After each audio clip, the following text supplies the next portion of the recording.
Nalilimitahan tayo base sa dikta ng ibang tao at sa nakapaligid sa atin. Huwag itigit to, huwag dyan, huwag mong gawin to, huwag mong gawin yan. Ito ang first winter hike ko. Woohoo! This is the summit! Sa akyat ko to, may nagsabi sa akin, huwag kang tumuloy, mag-isa ka lang, delikado. Pagod na talaga ako. Pero hindi, sabi ko sa sarili ko, itutuloy ko to. Yun kasi sigaw ng puso ko. Pakiramdam ko, ito lang yung chance ko at ito na yung chance ko. It's now or never, pagkakataon ko na to. Hi, I'm JP from Philippines. I do cycling in my country since pandemic hit us. Nakarating din tayo. Now, cycling is my passion and hobby. Currently living in Japan, and I want to continue my cycling journey here. Come and join me to see the beauty of Japan.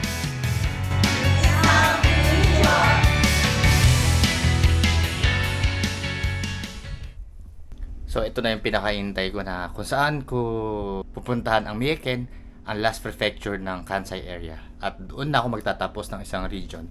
So let's go, samahan nyo ako. This is it. Time check natin is 3 AM. Let's go. Ang lamig! Philippine represent.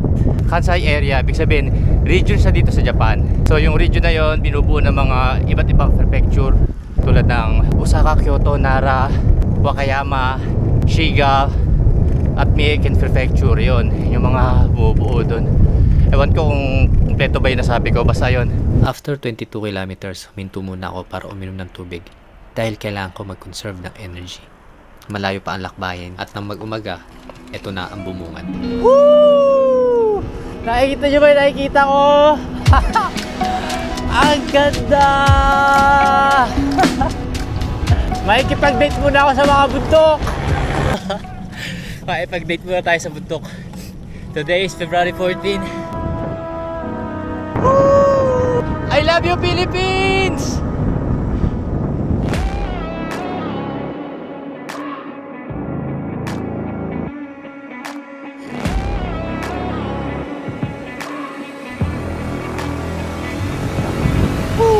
Look at that!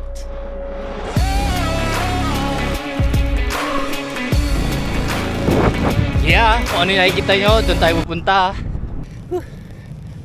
Konti pa, bes. Alas 11 na, magsisimula na tayo.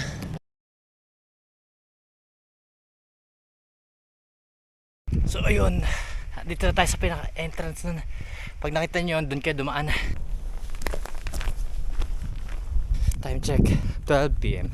Madali araw tayo makaka-uwi, bes. Tapos ito yung parking nila, pakita ko sa inyo. Yan, ito yung parking nila. Tapos yung CR. This is it. After 79 kilometers, mag-start na tayo. Kung kailan natin tumakbo ng konti para magmadali, gagabihin tayo. Yan, may mga station. Nasa second station na tayo. So hanggang 10 to. So may 8 pa. After nung stage number 6, ito na yung unang bakas ng yelo. Ito na yung unang bakas. Wala lang, sinabi ko lang. Kita tayo? Tara. Stage number 7 na tayo. Mount Fujiwara has a 1,144 meters above sea level. Advisable for beginner. As you can see, even young guy can do it. Nung pagdating ko sa station 7, nagsuot na ako ng crampons, tsaka eto, inassemble ko na rin. Ginamit ko na rin yung trekking pole. Ito na, talagang may yelo na. Paglagpas ko ng 7 station, mas nagiging mahirap na siya dahil sa snow. Habang ako'y naglalakad, hindi ko na malayan na nahulog na pala yung gloves ko. Buti na lang may nakasalubong ako at sinabihan niya ako. Sobrang importante ng gloves. Ah! Arigatou gozaimasu. Sumimasen. Gozaimasu. Kailangan mong galingan dito. Grabe, yes.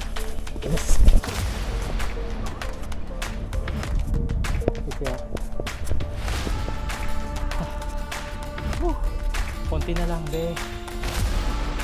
Mahirap. Madulas. First time ko mag winter hike. Mahirap siya. Hindi siya ganun kadali.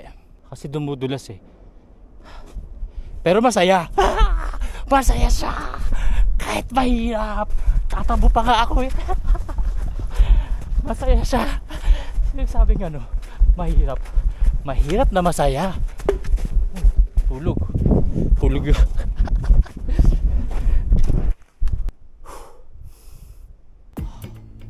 Pagod. Iba siya. Tara, punta tayo dito. Fujiwara. Ito yung Fujiwara shelter. So, try natin buksan. So, ito yung Fujiwara shelter. Tao. Takakay tayo sa taas. Nakakita ako kasi may chinelas. Walang tao. Emergency shelter to, alam ko eh. Kapag ka inabutan ka ng siyam-siyam, dito ka na. So, nag-iwan ako ng note dito. Yes, I made it. This is my last prefecture and I completed the Kansai region. I am from Philippines. Yun, pag galing nyo ng shelter, Fujiwara shelter, yung nasa taas, yung pinunta natin kanina, baba lang kayo. Nasa na yung summit.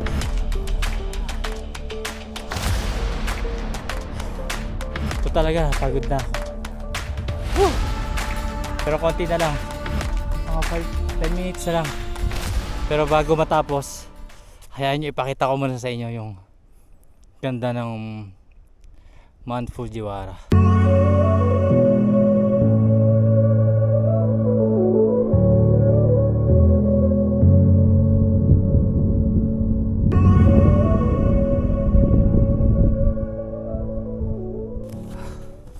Pahinga muna ako dito, mga saglit lang.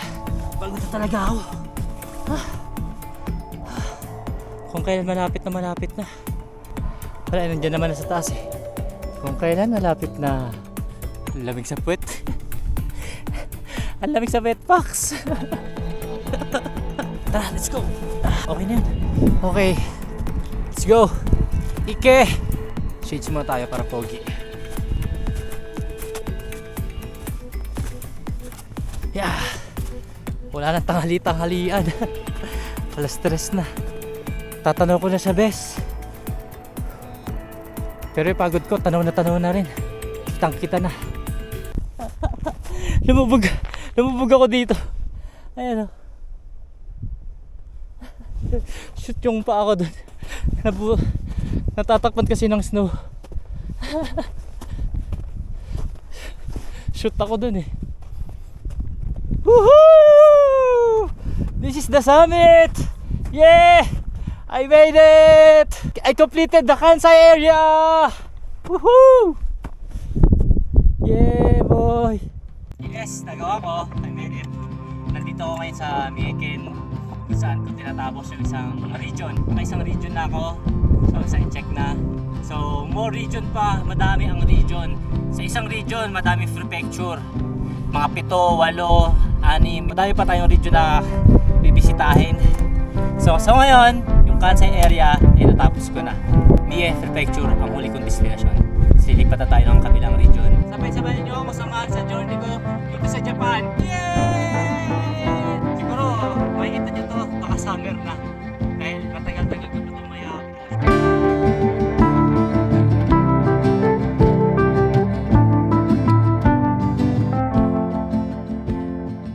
Sa lahat ng hiking experience ko, dito ako pinaka na-challenge. Ganda! Mababa lang siya dahil sa gawa ng snow at first time ko siyang maranasan. Naging challenging talaga siya.